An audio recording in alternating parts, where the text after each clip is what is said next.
안녕하세요. 승리한산 가족 여러분, 그리고 강성성경연구원 여러분. 오늘은 언약의 성취로 오신 예수님, 그 마지막 시간으로 9번째 머릿돌 되고 구원의 길 되신 예수님이라는 제목으로 함께 말씀을 나누는 시간을 갖도록 하겠습니다. 오늘 본문 말씀은 저희들이 시편 118편 22절에서 29절 말씀입니다. 이 말씀이 예수님을 통해서 어떻게 성취되었고 이 말씀의 의미가 무엇인지 우리가 간략하게 살펴보면서 머릿돌 되신 예수님, 구원의 길 되신 예수님을 우리가 다시 한번 묵상하는 시간 갖도록 하겠습니다. 자, 118편 22절에서 29절 말씀을 먼저 봅시다. 22절을 보면 건축자가 버린 돌이 집 모퉁이의 머릿돌이 되었나니 이는 여호와께서 행하신 것이요 우리 눈에 기이한 바로다 라고 얘기하고 있어요. 우리가 이미 잘 아는 것처럼 예수님은 사람들에게 버림바 되었습니다. 외면받은 바 되었죠. 누구도 중요하게 여기지 않았습니다. 중요한 위치에 놓으려고 그러지 않았어요. 하지만 예수님께서는 무엇이 되었습니까? 모퉁이 돌이 되셔서 교회의 머리가 되셨고 교회의 기틀이 되셨습니다. 예수님을 믿는 믿음 위에 교회가 세워졌어요. 하나님의 구원의 뜻이 바로 예수님을 통해서 성취되었어요.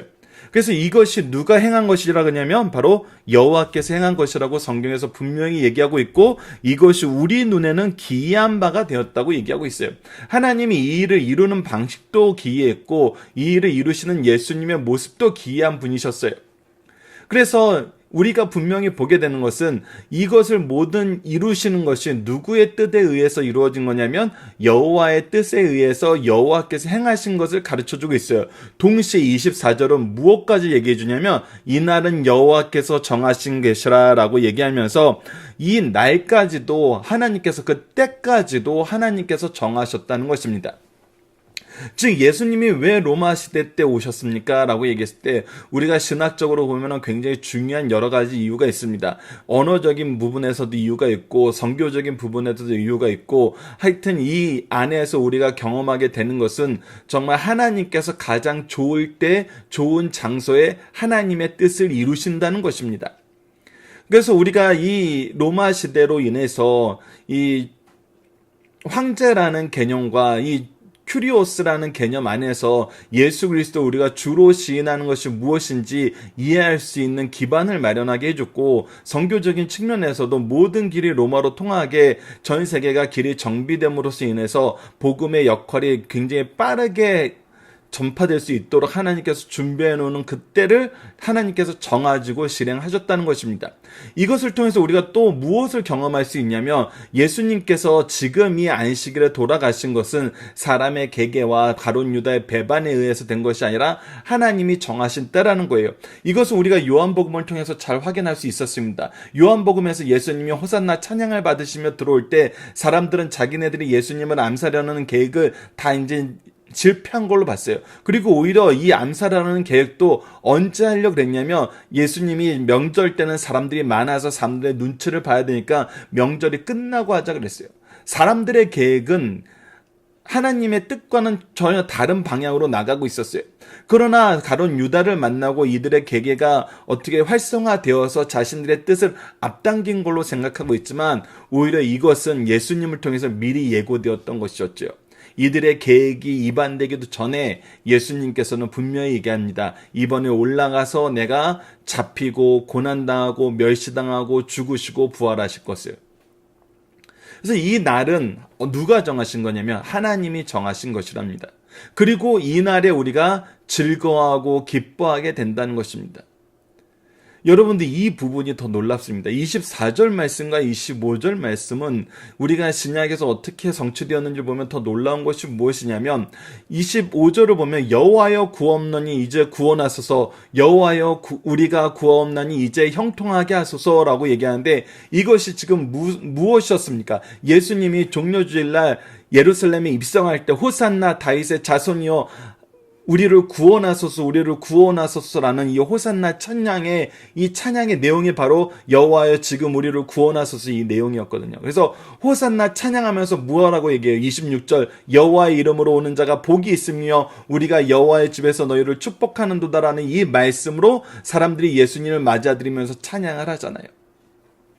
그러니까 이들이 아직 예수님의 구원의 의미가 무엇인지 모를 때 예수 그리스도를 통해서 이루어지게 되는 구원의 성취가 아직 그들에게 확인되지 않았을 때 하나님께서는 이들의 입술을 통해서 이 구원의 성취가 지금 임하고 있다는 것을 가르쳐주고 이 안에서 우리가 이 찬양을 하게 하셨다는 거예요.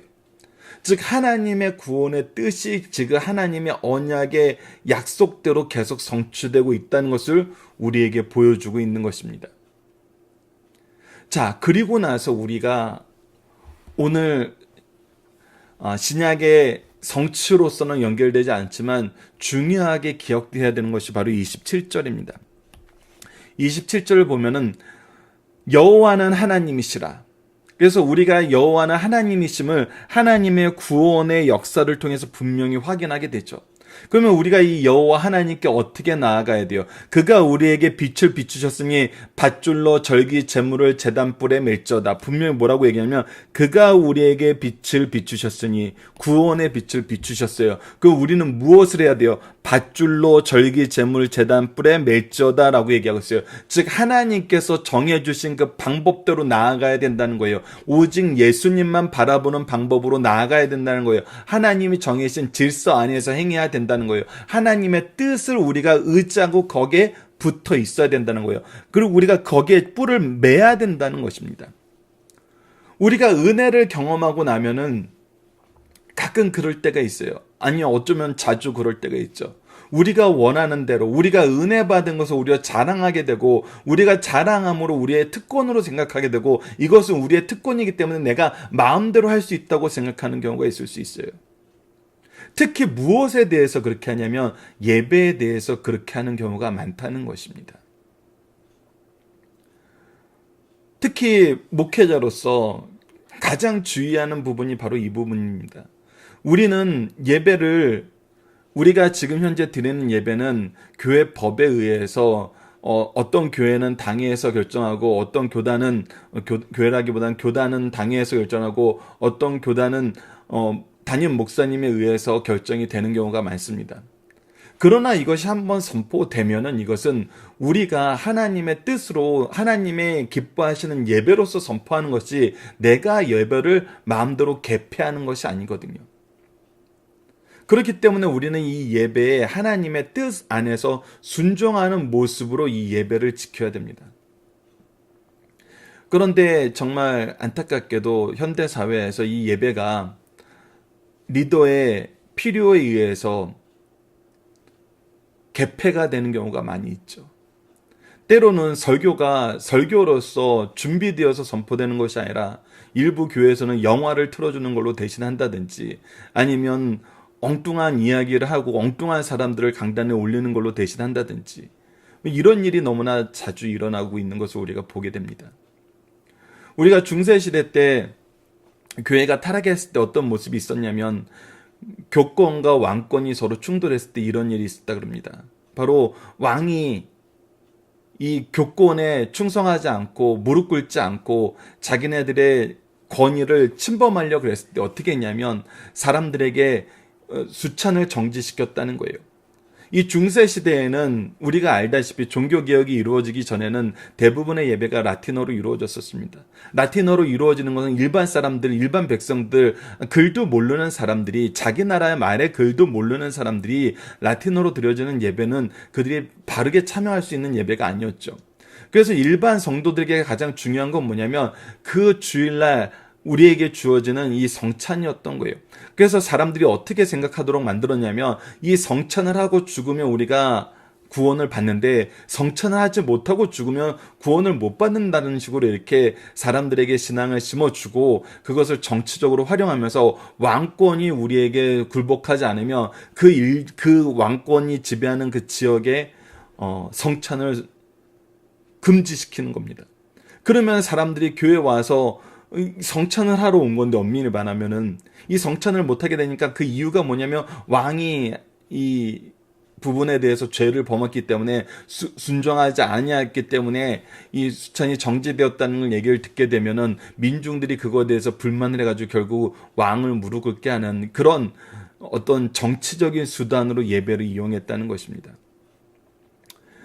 우리가 이것을 보고 오늘 본문 말씀에서는 우리가 직접적인 연관은 없지만 우리의 자세 안에서는 굉장히 중요한 것이 무엇이냐면 바로 27절이라는 겁니다. 우리에게 빛을 비추시는 그 하나님께서 우리에게 정해주신 방법대로 우리가 순종함으로써 예배로 나아가야 된다는 것입니다. 우리가 예배를 마음대로 개폐하고 순서를 바꾸고 우리가 어떻게든 자유롭게 할 수 있는 것이 아니라 특히 리더들은, 특히 목회자들은 이 부분에서 주의할 부분이 많다는 것입니다. 28절 말씀을 봅시다. 주는 나의 하나님이시라 내가 주께 감사하리다. 주는 나의 하나님이시라 내가 주를 높이리다. 그래서 우리가 예배는 무엇이 나타나요? 오직 하나님께 감사하고 하나님의 영광을 들리는, 하나님을 높이는 일이 일어난다는 거예요. 29절 봅시다. 여호와께 감사하라. 그는 선하시며 그의 인자하심이 영원하미도라고 우리가 찬양할 수밖에 없다는 거예요. 자, 그렇다면 이 말씀이 어떻게 예수님을 통해서 성취되었는지 우리가 한번 보도록 하겠습니다. 시편 118편 22절 말씀은 예수님께서 직접 인용하심으로 이것이 주님을 가르치셔서 하신 말씀임을 가르쳐주고 있습니다. 마가복음 12장 10절로 11절을 봅시다. 너희가 성경에 건축자들이 버린 돌이 모퉁이의 머릿돌이 되었나니 이것은 주로 말미암아 된 것이요 우리 눈에 놀랍다 함을 읽어보지 못하였느냐 하시니라. 하나님은 사람들에게 버림받은 예수님을 통해서 구원을 이루실 것을 다윗을 통해서 미리 알려주셨습니다. 그래서 이 모든 것이 하나님의 역사임을 바로 알게 했어요. 마태복음에서는 예수님께서 이어서 하신 말씀이 기록되어 있습니다. 마태복음 21장 42절로 44절을 봅시다. 예수께서 이르시되 너희가 성경의 건축자들이 버린 돌이 모퉁이의 머릿돌이 되었나니 이것은 주로 말미암아 된 것이요 우리 눈에 기하도다 함을 읽어본 일이 없느냐. 그리고 나서 무엇이 기록되어 있냐면 그러므로 내가 너희에게 이르노니 하나님의 나라를 너희는 빼앗기고 그 나라의 열매 맺는 백성이 받으리라. 이 돌 위에 떨어지는 자는 깨어지겠고 이 돌이 사람들 위에 떨어지면 그를 가루로 만들어 흩트리라 하시니 라고 얘기하면서 거절하는 자들은 하나님을 빼앗기고 열매 맺는 백성이 오히려 이 돌이 심판이 됨을 예수님께서 가르쳐주고 있습니다. 우리에게 분명히 가르쳐줘요. 열매 맺는 백성에게 이 은혜가 임하고 이 예수님의 오히려 이들이 예수님을 믿으면 구원을 받지만 믿지 아니함으로 인해서 이미 그들이 심판을 받은 것임을 요한복음 3장 18절에 얘기해 줌으로써 이들이 오히려 이 돌로 인해서 심판을 받게 됨을 분명히 얘기해 주고 있습니다. 이것을 우리가 잘 봐야 됩니다. 우리가 예수 그리스도 외에 다른 방법이 없고 예수 그리스도께서 머릿돌이 되신 것이 하나님의 뜻이고 우리의 구원의 유일한 길이 되신 것이 하나님의 구속사임을 분명히 알아야 됩니다. 자, 예수님의 제자들도 성령 충만함으로 사내들인 공의 앞에서 시편 118편의 말씀이 어떻게 예수님을 통해서 성취되었는지를 담대히 전하고 있습니다. 사도행전 4장 17절에서 12절 말씀을 보십시오. 사도들을 가운데 세우고 묻되 너희가 무슨 권세와 누구의 이름으로 이 일을 행하느냐. 이에 베드로가 성령이 충만하여 이르되 백성의 관리들과 장로들아 만일 병자에게 행한 착한 일에 대하여 이 사람들이 어떻게 구원을 받았느냐고 오늘 우리에게 질문한다며 너희와 모든 이스라엘 백성들은 알라. 너희가 십자가에 못 박고 하나님이 죽은 자 가운데서 살리신 나사렛 예수 그리스도의 이름으로 이 사람이 건강하게 되었나니. 즉 하나님의 뜻이 누구의 이름으로 이루어진 거냐면 예수 그리스도의 이름으로 이루어졌다는 거예요. 근데 예수 그리스도가 어떤 사람이었느냐? 바로 너희들이 십자가에 못 박고 죽게 만들었던 그분이었는데 그 분이 어떤 분이냐면 이 예수는 너희 건축자들의 버린 돌로 즉 모퉁이의 머릿돌이 되었느니라. 다른 이로서는 구원을 받을 수 없나니 천하 사람 중에 구원을 받을 만한 다른 이름을 우리에게 주신 일이 없음이라 하였더라 라고 얘기하면서 우리가 이 은혜 예수 그리스도께서 바로 하나님께서 보내신 버림받았으나 모퉁이 돌이 되신 우리의 구원의 유일한 길임을 분명하게 선언합니다. 시편 118편을 볼 때 놀라운 점은 하나님의 계획이 얼마나 신실하게 이루어졌냐는 거예요. 하나님의 모든 계획은 신실하게 이루어지고 있다는 것입니다. 교회가 세워진 후 신약의 성도들은 예수를 통해서 구원을 이루신 하나님을 찬양하며 기뻐할 수 있게 되었어요. 우리가 정말 하나님으로 말미암아 기뻐하게 돼요. 왜? 예수 그리스도의 구원의 은혜로 말미암아.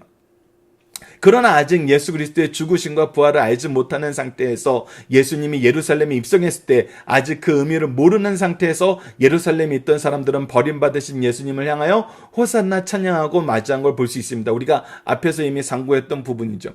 이것이 바로 놀라운 것입니다. 우선 시편 118편은 이 날이 주님이 정하신 때에 이루어짐을 가르쳐줍니다. 오직 하나님의 계획에 의한 것이지 사람의 뜻에 의해서 된 것이 아님을 강조하고 있는 거예요. 그리고 이 날에 백성들이 즐거워할 것을 가르쳐줍니다. 그리고 우리를 구하소서라고 호산나 찬양을 하게 됨을 25절 26절을 통해서 미리 선언하셨고 이것이 성취된 것을 우리가 볼 수 있었어요. 마가복음 11장 9절로 10절을 봅시다. 앞에서 가고 뒤에서 따르는 자들이 소리 지르되 호산나 찬송하리로다. 주의 이름으로 오시는 이여 찬송하리로다. 오는 우리 조상 다윗의 나라여 가장 높은 곳에 호산나 하더라 라고 얘기하고 있습니다.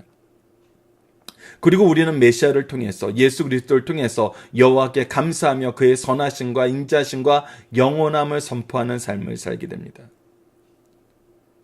우리는 바로 이 삶을 위해서 선택받았고 구원받았고 은혜 안에서 소명과 직분과 은사를 받게 된 것입니다. 이것이 지금 우리가 누리고 있는 삶이라는 것입니다. 하나님의 말씀은 그의 언약은 지금도 우리에게 신실하게 성취되고 있다는 것입니다. 우리의 머릿돌 되신 예수님, 구원의 통로 되신 예수님은 그로 말미암아 우리는 찬양하고 기뻐하는 삶을 살게 된다는 것입니다. 이것이 놀라운 은혜라는 것입니다. 그리고 이것이 지금 우리의 삶이라는 것이다. 뭐하는 삶? 그의 인자심을 영원히 선포하는 삶. 이 삶에 우리가 함께하는 승리하는 삶 가족 여러분들, 강성성경연구원 여러분들 되었으면 합니다. 자, 우리가 본문 묵상하기를 통해서 간략하게 오늘 말씀을 다시 한번 복습하겠습니다. 예수님은 누구에게 버림받았습니까? 바로 사람들에게 버림받았어요. 그러나 어떻게 되었습니까? 모퉁이의 머릿돌이 되었죠. 이것을 우리가 이미 보고 있습니다. 예수님은 누구의 계획에 의해서 무엇이 되었습니까? 바로 하나님의 계획에 의해서 하나님이 정하신 때와 장소에서 하나님이 정하신 방법대로 모퉁이의 돌이 되었었다는 겁니다. 구원의 기초가 되었고 구원의 완성이 되었다는 거예요. 구원의 유일한 통로가 되었다는 겁니다. 천하 사람 중에 구원을 받을 만한 다른 이름을 예수 외에 주시지 않으셨다는 거예요. 오직 예수님만 이 구원을 성취하셨다는 거예요. 여러분들 이것이 어떻게 보면 또 우리가 이단을 구별할 수 있는 굉장히 중요한 기준이 됩니다. 우리가 예수님의 행적, 우리가 요한계시록에서 볼 수 있었던 건 뭐냐면 거짓 그리스도들도 거짓 선생들도 대적자들도 예수님을 흉내내서 사람들을 미혹해요. 그러나 무엇이 분명히 다르냐면 하나님의 언약의 성취로 오신 것인지 아니면 언약의 어떤 표면적인 것만 흉내내는 것이가 분명히 달라요. 우리가 구약 성경을 잘 알면은 말씀을 잘 이해하면은 오직 예수님만이 메시아 되심을 인정할 수밖에 없고 시인할 수밖에 없고 믿을 수밖에 없어요. 근데 우리가 눈에 보이는 표적을 통해서 아니면 우리가 원하는 무엇인가를 채워주는 걸로 생각하여서 메시아를 본다면은 예수님을 믿을 수가 없죠.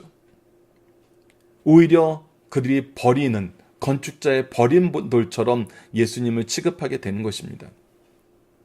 이 부분은 우리가 분명히 봐야 됩니다. 그래서 우리는 무엇에 먼저 포커스를 둬야 되냐면 하나님의 말씀, 하나님의 언약의 말씀, 이 언약의 성취로 오신 예수님, 하나님의 구원의 은혜, 성경대로 이 땅에 오신 예수님, 성경대로 사신 예수님, 성경대로 죽으신 예수님, 성경대로 장사되신 예수님, 성경대로 부활하신 예수님, 성경대로 승천하신 예수님, 그리고 성경대로 다시 오실 예수님.